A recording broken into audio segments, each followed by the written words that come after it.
In today's video, I'm going to teach you how to create budgets in QuickBooks Online. By the end, you'll know exactly where to go and what each choice means, so you can set up a budget that fits your business without any guesswork. First, open QuickBooks Online and look to the top right corner. Click the small gear icon to open the Settings menu. This is your control center for company-level tools, and it's where budgeting lives. In the menu, select Budgeting. This brings you to the Budgeting Hub where you can build a new budget from scratch or bring in one you already have. If you've built budgets in a spreadsheet or elsewhere, you can import those to save time. For this walkthrough, choose Create Budget so we can see the options you'll get inside QuickBooks. You'll start by choosing the budget type. There are two: Profit and Loss or Balance Sheet.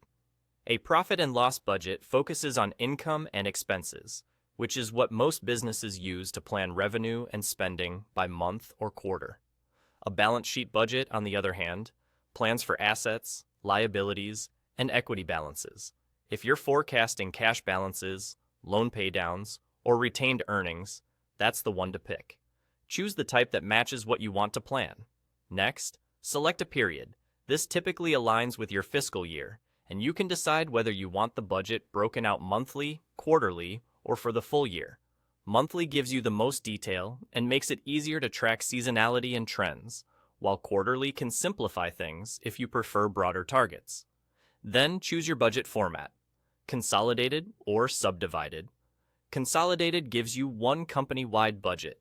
Subdivided lets you break the budget out by segments you track in QuickBooks, like class, location, or customer. If you manage different departments or locations and want separate targets for each, subdivided can be very helpful. If not, consolidated keeps things clean and straightforward. Click.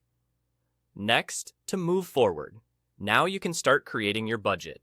You'll see your accounts on the left and the time periods across the top. Enter the amount you plan for each account in each period.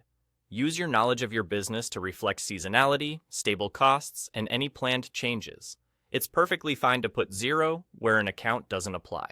If you're unsure, start with broad estimates and refine over time. A workable budget today is better than a perfect one later. That's all. You've reached the budgeting workspace and are ready to build out your plan with clarity and confidence.